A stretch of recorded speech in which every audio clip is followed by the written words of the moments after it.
Dahil ko na Ginoo. So, sukat paghapon sa mga mensahe review sa Tingson, Mrs. 1 og 2, nag-discuss dito may tungod nga unsa ta, no? Una, diskutan dito kita mga tinunaan. Dan ikadua, mga magtotoo, mga balaan o mga Kristohanon. Okay? Tungod sa oras, so dili kita magkuhan langan. So kabahin, kini Kristohanon singong tatong igsoon, pulong ni siya nga dili halang dun. No, pulong ni siya nga tinamay o talamayon. One of to, lisod dito nga gumikan sa kinabuhi sa Dios. Nga atong nabatunan, nahimo ta mga kung unsa atong gisgutan sa Mrs. 1 og 2. Okay? Dahil sa 3 og sa 4. So sumpay ni siya mga igsoon. Kaya sa Dios, kaya gianak man ta sa Dios nung kinabuhi, o uban niini ang Diyos nung kinaiya. So natural, kung unsa ang kinabuhi, napon ang iyahang kinaiya. Then sa message 3, gusto na dito nga, dunay kinugwayan, kung unsa ning kinabuhi nga atong nadawat.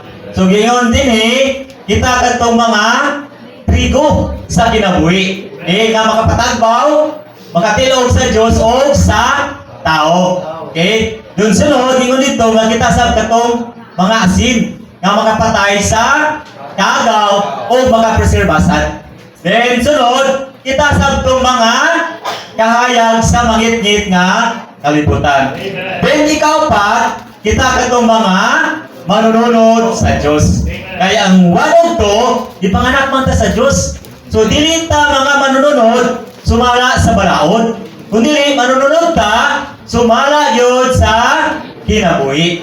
Pero gingon dinhi, dunay kondisyon mga igsoon. Una, gingon dinhi, kinahanglan, di ba mga anak man ta, no? Mga bata ta, dili lang ta magpabilin ingon nga bata. Kay sa balaod, ingon nato dili sa Pilipinas, ang legal nga mga makapanunod sa kaptangan sa ginikanan, bisan tod anak, pero kung wala pa ka, nagpakitaron og 18, dili ka pa qualified nga mahimong manununod kung unsay angay nimo mapanunod sa imong ginikanan. Busa mga igsoon, isip mga anak sa Dios. Unsa man, magpabilin ba tang bata? Kailangan mutubo ta mga igsoon. So sa balaod sa Pilipinas or sa yuta, pangitaron og 18. Kita karon mangutana ko sa ato sa inyo ha. Sa atong espirituhanong kahintang o pagkabutang, pila naman ang atong Panginoon. Gingon sa igsoon ganyan tingali. Pana? Nga igapon gisigsko dito, dual citizen na. Pero ang atong Panginoon natutukan sa Ginoo. Saman, qualified na ba ta nga makadawat o makapapanunod sa angay natong panulundod? Oh Lord Jesus, salamat sa Ginoo igsoon dunay paagi.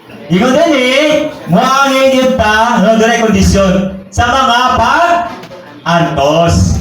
Disanto, dunay mga pag-antos, dunay may grasya. So gingon dinhi, isip mga Kristohanon, palad gid nato maigsoon ang mag-antos. Aron sa tuyo nga mutubo gyud ta sa kinabuhi. Jesus kabahin, bisan nag-antos, kanang magsakit ka bitaw, hospital ka, nag-antos man ka na. Pero sa ingon diya sa doktor, kaon inom dun, kaon inom day, no? Kaya bisan pag doon na kay tambal, wa kay kaon, wa kay inom, patay ka. So, salamat sa Ginoo. Yapon ingon dito nga kinahanglan maumulan gyud ta sa pulong. Kani gidasig ta, namubasa kita sa pulong maigsoon. Dili gyud ta mobiya. Okay, kadua. Ingon ni, ingon nga mga bata kinahanglan mudangat ta ngadto sa pagkahangtong, no? Dili lang igo nga bata, kinahanglan mahimong itang mga legal age, no? No, mahimong legal nga mamanununod. Okay. Sa Pilipos man siguro ni. Yung dito, sa kabahin, di ba? Nagtubo ta, pero dili pa, kung wala pa, hingpit, na nakaabot yun sa as ingon nga hingkod, no? As a full grown man, no? Ang ingon rin nga maturity, katong perfect na jud, no? Kompleto na. No, tingali kita, doon ay uban, kaya dili man nagsama, tingali gatas pa. Pero gingon dinhi ang kalanon na gahi alang sa mga hamtong. Okay? So tinguhaw na to, dili lang gatas maigsoon, kailangan mukhaon gyud pud daog mga gahi nga kalanon. Aron sa tuyo nga mutubo gyud ta diya sa kinabuhi. So dili ta pratong so kumay nagtubo medyo hamtong kanang bayong-bayong bitaw og sa mga kuan pa nasa ayo dumulaga no kung babae. So sa ato ang sinultian, yung natong bayong-bayong, sabot nagtubo, pero dili pa gyud hingkod. So kinahanglan nga makapot gyud nato maigsoon ingon nga hingkod nga tawo sa sakong sukod, no? Sa hustong pangidaron. Aron sa tuyo nga legal gyud ta nga makadawat sa ato ang panulundon kung unsa ang naaangay natong panulundon maigsoon. So gisgutan sa igsoon nga unsa man din natong panulundon. Una, ingon ito nga, kung unsa ang tanan nga kabuot og nauman sa atong Ginoo. Doon sa katapusan, ingon ito nga, kining panulundon na nato mao ang nahikay og nahingpit nga tulo usa ka Dios, ingon nga espiritu nga taghatag og kinabuhi.